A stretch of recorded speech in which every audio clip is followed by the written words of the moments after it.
ओम नमो भगवते वासुदेवाय। भगवान बृहस्पति देव की पूजा अर्चना के लिए बृहस्पतिवार को व्रत करके बृहस्पतिवार की व्रत कथा सुननी चाहिए। बृहस्पतिवार का व्रत करने और व्रत कथा सुनने से स्त्री पुरुषों की सभी मनोकामनाएं पूरी होती हैं। इस व्रत से धन संपत्ति की प्राप्ति होती है, निसंतानों को पुत्र प्राप्ति होती है, परिवार में सुख शांति बनी रहती है, सभी आनंद पूर्वक रहते हैं। तो आइए सुनते हैं बृहस्पतिवार व्रत कथा। यदि आप कथा सुनने के पश्चात ब्राह्मण दक्षिणा, अन्नदान, द्रव्यदान, वस्त्रदान इत्यादि देना चाहते हैं तो स्क्रीन पर दिए गए गूगल पे पर भेज सकते हैं। हे बृहस्पति भगवान, आपसे हाथ जोड़कर प्रार्थना है कि इस कथा को जो भी भक्तगण सुन रहे हैं उनके घर में धन धान्य और यश की वृद्धि हो, साथ ही माताओं और बहनों को अखंड सौभाग्यवती होने का आशीर्वाद प्रदान करें। कथा प्रारंभ करने से पहले एक बार प्रेम से बोलिए बृहस्पति भगवान की जय, विष्णु भगवान की जय, माता लक्ष्मी की जय। और वीडियो को एक लाइक करके कमेंट बॉक्स में लिख दीजिए बृहस्पति भगवान की जय। प्राचीन समय की बात है, भारत में एक राजा राज्य करता था। वह बड़ा प्रतापी तथा दानी था। वह नित्य प्रति मंदिर में भगवत दर्शन करने जाता था। वह ब्राह्मण और गुरु की सेवा किया करता था। उसके द्वार से कोई भी याचक निराश होकर नहीं लौटता था। वह प्रत्येक गुरुवार को व्रत रखता एवं पूजन करता था। हर दिन गरीबों की सहायता करता था। परंतु यह सब बातें उसकी रानी को अच्छी नहीं लगती थी। वह न तो व्रत करती और न किसी को एक भी पैसा दान में देती थी। वह राजा से भी ऐसा करने को मना किया करती थी। एक समय की बात है कि राजा शिकार खेलने वन को चले गए। घर पर रानी और दासी थी। उस समय गुरु बृहस्पति साधु का रूप धारण कर राजा के दरवाजे पर भिक्षा मांगने आए। साधु ने रानी से भिक्षा मांगी तो वह कहने लगी, हे साधु महाराज, मैं इस दान और पुण्य से तंग आ गई हूं। इस कार्य के लिए तो मेरे पति देव ही बहुत हैं। अब आप ऐसी कृपा करें कि सारा धन नष्ट हो जाए तथा मैं आराम से रह सकूं। साधु रूपी बृहस्पति देव ने कहा, हे देवी, तुम बड़ी विचित्र हो। संतान और धन से कोई दुखी नहीं होता है, इसको सभी चाहते हैं। पापी भी पुत्र और धन की इच्छा करता है। अगर तुम्हारे पास धन अधिक है तो भूखे मनुष्यों को भोजन कराओ, प्याऊ लगाओ, ब्राह्मणों को दान दो, धर्मशालाएं बनवाओ, कुआं, तालाब, बावड़ी, बाग, बगीचे आदि का निर्माण कराओ तथा निर्धनों की कुंवारी कन्याओं का विवाह कराओ, साथ ही यज्ञादि करो। इस प्रकार के कर्मों से आपके कुल का और आपका नाम परलोक में सार्थक होगा एवं स्वर्ग की प्राप्ति होगी। परंतु रानी साधु की इन बातों से खुश नहीं हुई। उसने कहा, हे साधु महाराज, मुझे ऐसे धन की आवश्यकता नहीं जिसको मैं अन्य लोगों को दान दूं तथा जिसको रखने और संभालने में ही मेरा सारा समय नष्ट हो जाए। साधु ने कहा, हे देवी, यदि तुम्हारी ऐसी ही इच्छा है तो जैसा मैं तुम्हें बताता हूं तुम वैसा ही करना। बृहस्पतिवार के दिन घर को गोबर से लिपना, अपने केशों को पीली मिट्टी से धोना, केशों को धोते समय स्नान करना, राजा से कहना वह हजामत करवाए, भोजन में मांस मदिरा खाना, कपड़ा धोबी के यहां धुलने देना। इस प्रकार 7 बृहस्पतिवार करने से तुम्हारा सारा धन नष्ट हो जाएगा। यह कहकर साधु महाराज रूपी बृहस्पति देव अंतर्धान हो गए। रानी ने साधु के कहने के अनुसार 7 बृहस्पतिवार तक वैसा ही करने का विचार किया। साधु के बताए अनुसार कार्य करते हुए केवल 3 बृहस्पतिवार ही बीते थे कि उसकी समस्त धन संपत्ति नष्ट हो गई। भोजन के लिए दोनों समय परिवार तरसने लगा तथा सांसारिक भोगों से दुखी रहने लगा। तब वह राजा रानी से कहने लगा कि हे रानी, तुम यहां पर रहो, मैं दूसरे देश को जाता हूँ क्योंकि यहाँ पर मुझे सभी मनुष्य जानते हैं, इसलिए मैं यहाँ कोई छोटा कार्य नहीं कर सकता। मैं अब प्रदेश जा रहा हूँ, वहाँ कोई काम धंधा करूँगा, शायद हमारे भाग्य बदल जाए। ऐसा कहकर राजा प्रदेश चला गया। वह वहाँ जंगल से लकड़ी काट कर लाता और शहर में बेचता। इस तरह जीवन व्यतीत करने लगा। इधर राजा के बिना रानी और दासियां दुखी रहने लगी। किसी दिन भोजन मिलता और किसी दिन जल पीकर ही रह जाती। एक समय रानी और दासियों को 7 दिन बिना भोजन के व्यतीत करना पड़ा। तो रानी ने अपनी दासी से कहा, हे दासी, यहाँ पास के नगर में मेरी बहन रहती है, वह बड़ी धनवान है। तू उसके पास जा और वहां से 5 सेर बेझर मांग कर ले आ, जिससे कुछ समय के लिए गुजर हो जाएगा। दासी रानी की बहन के पास गई। रानी की बहन उस समय पूजा कर रही थी। बृहस्पतिवार का दिन था। दासी ने रानी की बहन से कहा, हे रानी, मुझे आपकी बहन ने भेजा है, मुझे 5 सेर बेझर दे दो। दासी ने यह बात अनेक बार कही, परंतु रानी की बहन ने कोई उत्तर नहीं दिया, क्योंकि वह उस समय बृहस्पतिवार की कथा सुन रही थी। जब दासी को रानी की बहन से कोई उत्तर नहीं मिला तो वह बहुत दुखी हुई। उसे क्रोध भी आया। वह लौटकर रानी से बोली, हे रानी, आपकी बहन बहुत ही धनी स्त्री है। वह छोटे लोगों से बात भी नहीं करती। मैंने उससे कहा तो उसने कोई उत्तर नहीं दिया। मैं वापस चली आई। रानी बोली, हे दासी, इसमें उसका कोई दोष नहीं है। जब बुरे दिन आते हैं तब कोई सहारा नहीं देता। अच्छे बुरे का पता विपत्ति में ही लगता है। जो ईश्वर की इच्छा होगी वही होगा। यह सब हमारे भाग्य का दोष है। उधर रानी की बहन ने सोचा कि मेरी बहन की दासी आई थी, परंतु मैं उससे कुछ नहीं बोली, इससे वह बहुत दुखी हुई होगी। अतः कथा सुन और विष्णु भगवान का पूजन समाप्त कर वह अपनी बहन के घर आई और कहने लगी, हे बहन, मैं बृहस्पतिवार का व्रत कर रही थी। तुम्हारी दासी हमारे घर गई थी, परंतु जब तक कथा होती है तब तक हम लोग न तो उठते हैं और न बोलते हैं, इसलिए मैं नहीं बोली। कहो दासी क्यों गई थी? रानी बोली, बहन, हमारे घर अनाज नहीं था। वैसे तुमसे कोई बात छिपी नहीं है, इस कारण मैंने दासी को तुम्हारे पास 5 सेर बेझर लेने के लिए भेजा था। रानी की बहन बोली, बहन, देखो, बृहस्पति भगवान सबकी मनोकामना पूर्ण करते हैं। देखो, शायद तुम्हारे घर में अनाज रखा हो। यह सुनकर दासी घर के अंदर गई तो वहां उसे एक घड़ा बेझर का भरा मिल गया। उसे बड़ी आश्चर्य हुई, क्योंकि उसने एक एक बर्तन देख लिया था। उसने बाहर आकर रानी को बताया।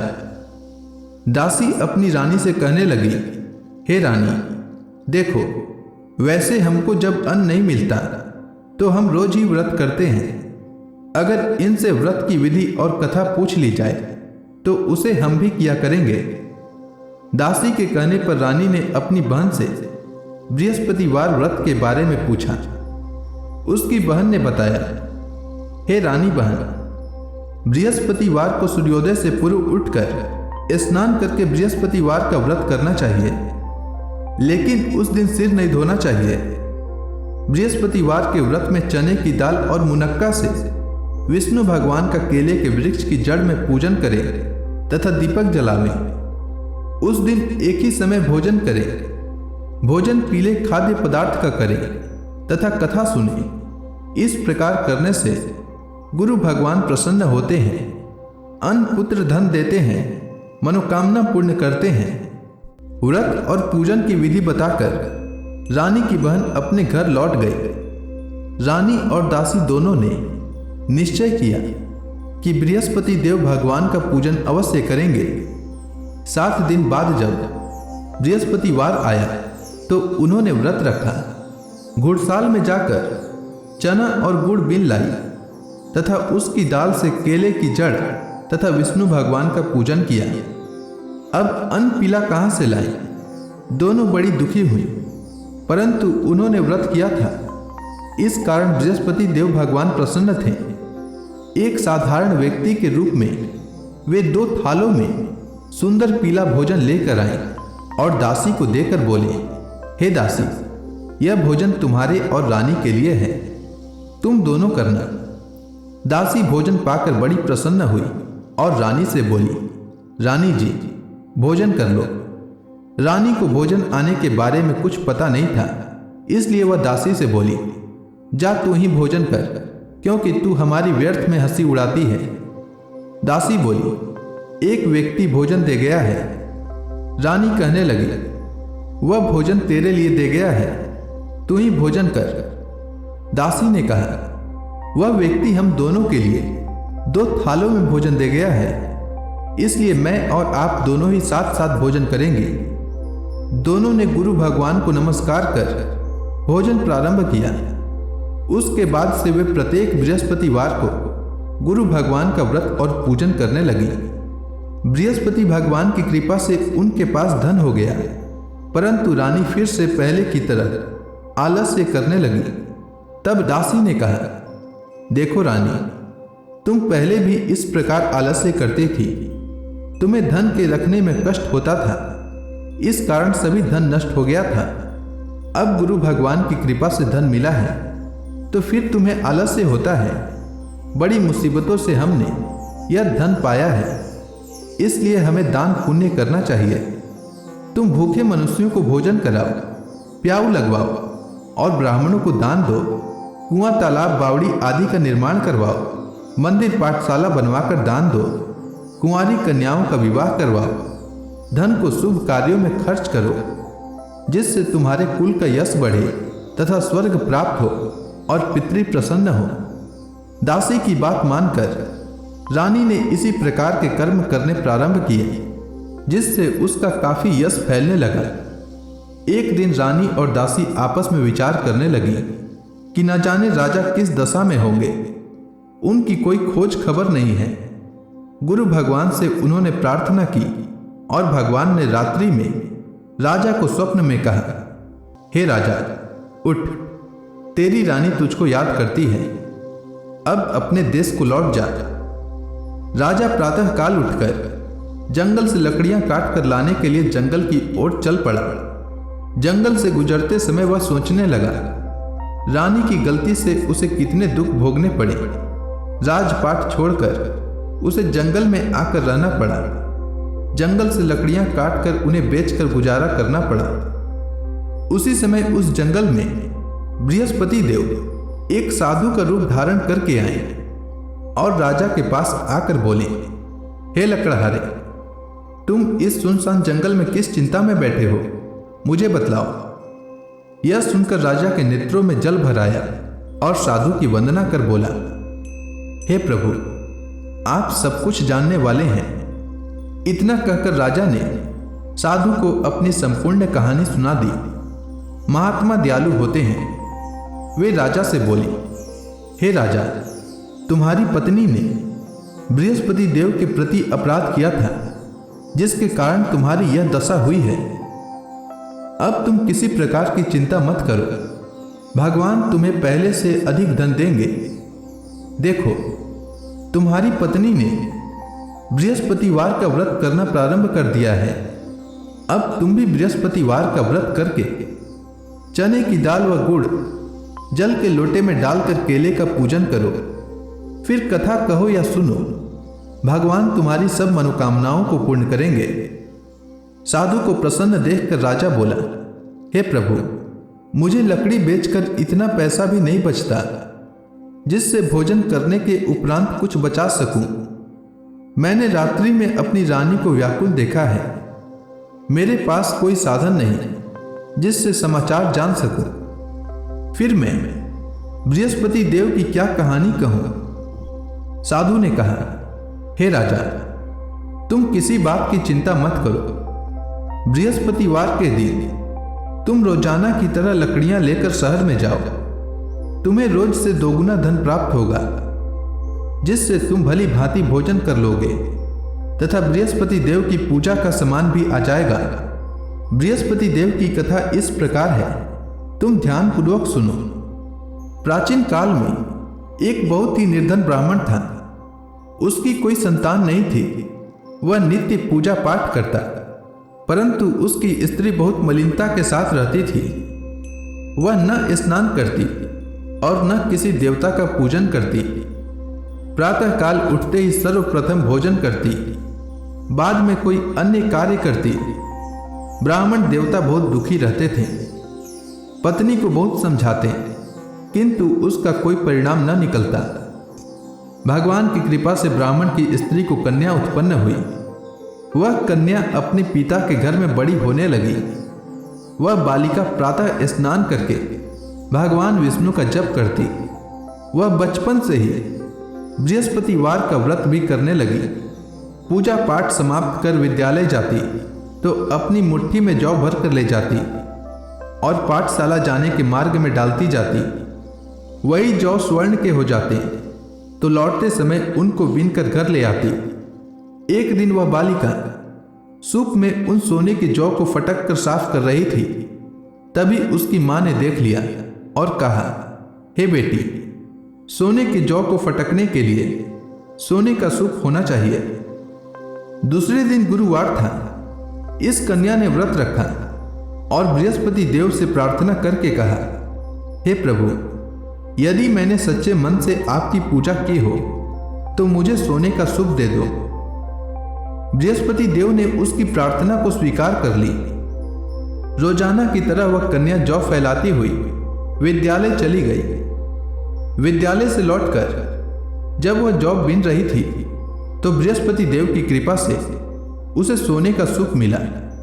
उसे वह घर ले आई और उससे जौ साफ करने लगी, परंतु उसकी मां का वही ढंग रहा। एक दिन की बात है, वह कन्या सोने के सूप में जौ साफ कर रही थी। उस समय उस नगर का राजकुमार वहां से होकर निकला। इस कन्या के रूप और सोने के सूप में जौ को साफ करते देखकर वह उस कन्या पर मोहित हो गया। राजमहल आकर वह भोजन तथा जल त्याग कर उदास होकर लेट गया।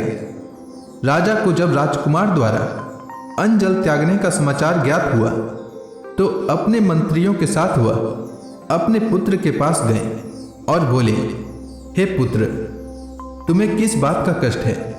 किसी ने अपमान किया है अथवा कोई और कारण है? मुझे बताओ, मैं वही करूंगा जिससे तुम्हें प्रसन्नता हो। राजकुमार ने अपने पिता की बातें सुनी तो वह बोला, मुझे आपकी कृपा से किसी बात का दुख नहीं है।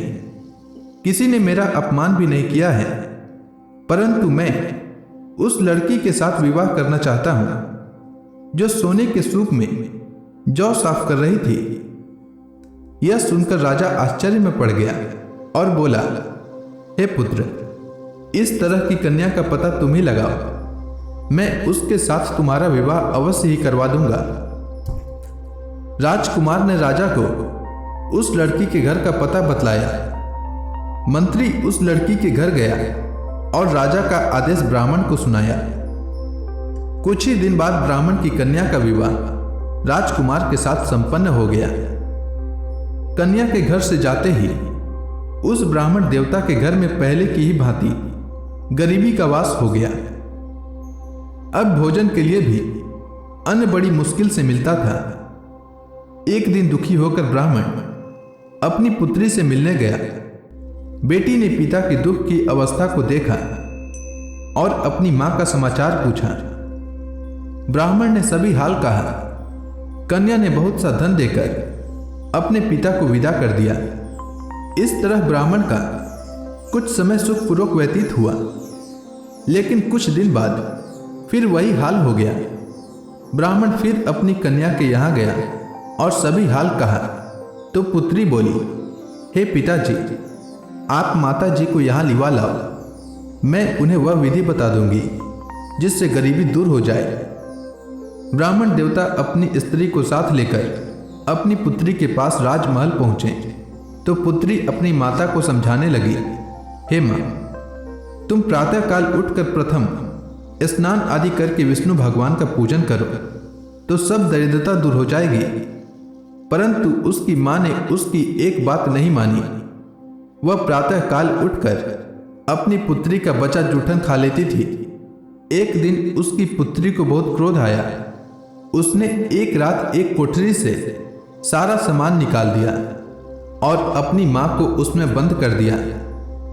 प्रातः उसमें से उसे निकाला तथा स्नान आदि करा के पूजा पाठ करवाया तो उसकी मां की बुद्धि ठीक हो गई। इसके बाद वह नियम से पूजा पाठ करती और प्रत्येक बृहस्पतिवार को व्रत रखने लगी। इस व्रत के प्रभाव से उसकी मां भी बहुत धनवान हो गई और बृहस्पति देवता के प्रभाव से स्वर्ग को प्राप्त हुई। वह ब्राह्मण भी सुखपूर्वक इस लोक का सुख भोग कर स्वर्ग को प्राप्त हुआ। इस तरह कहानी कहकर साधु देवता वहां से लोप हो गए। धीरे धीरे समय व्यतीत होने पर फिर बृहस्पतिवार का दिन आया। राजा जंगल से लकड़ी काट कर किसी शहर में बेचने गया। उसे उस दिन और दिनों से अधिक धन मिला। राजा ने चना गुड़ आदि लाकर बृहस्पतिवार का व्रत किया। उस दिन से उसके सभी कलेश दूर हो गए।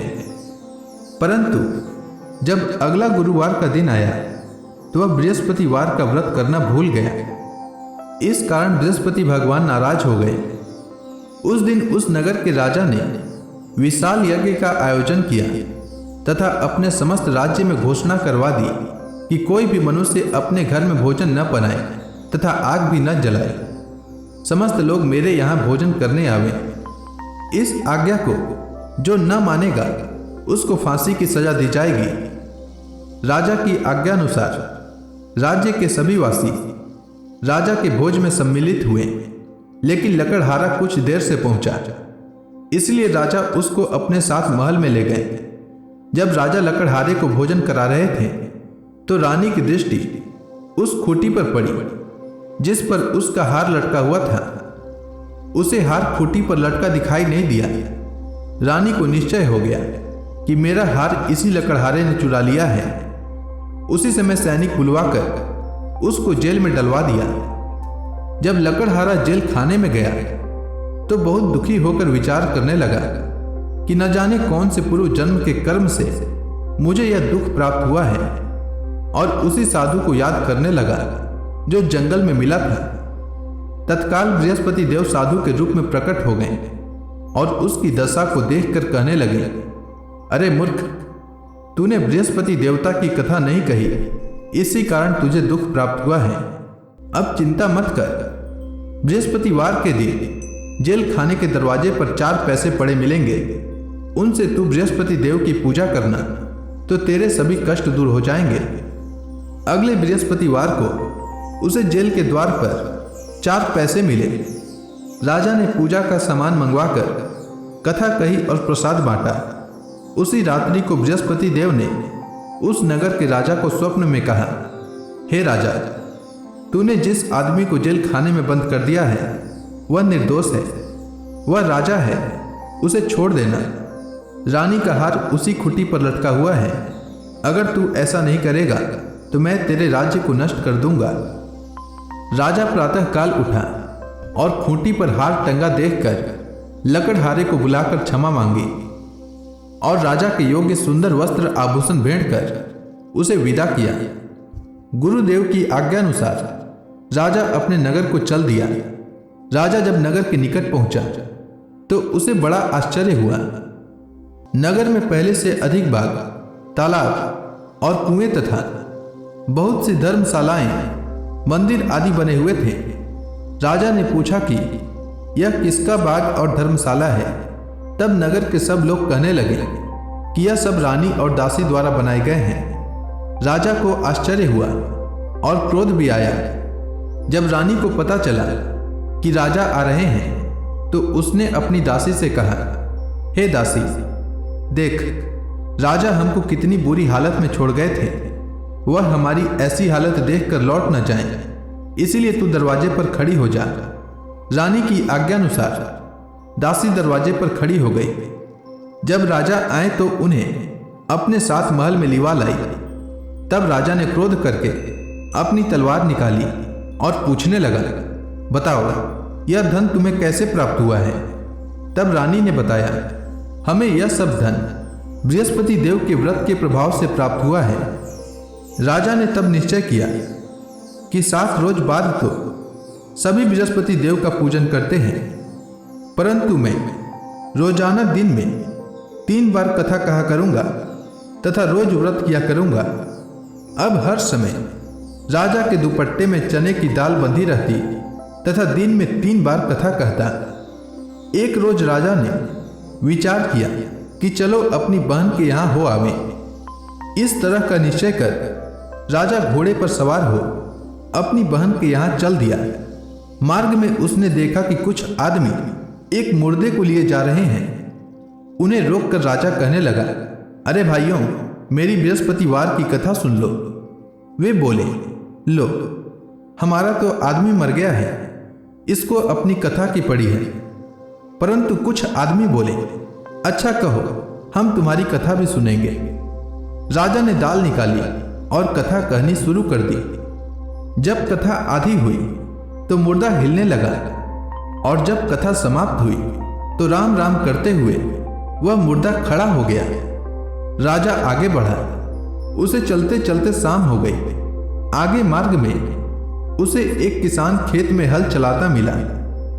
राजा उससे बोला, अरे भैया, तुम मेरी बृहस्पतिवार की कथा सुन लो। किसान बोला, जब तक मैं तेरी कथा सुनूंगा तब तक 4 हरया जोत लूंगा। जा अपनी कथा किसी और को सुनाना। राजा आगे चलने लगा। राजा के हटते ही बैल पछाड़ खाकर गिर गए तथा किसान के पेट में बहुत जोर से दर्द होने लगा। उसी समय किसान की मां रोटी लेकर आई। उसने जब यह देखा तो अपने पुत्र से सब हाल पूछा।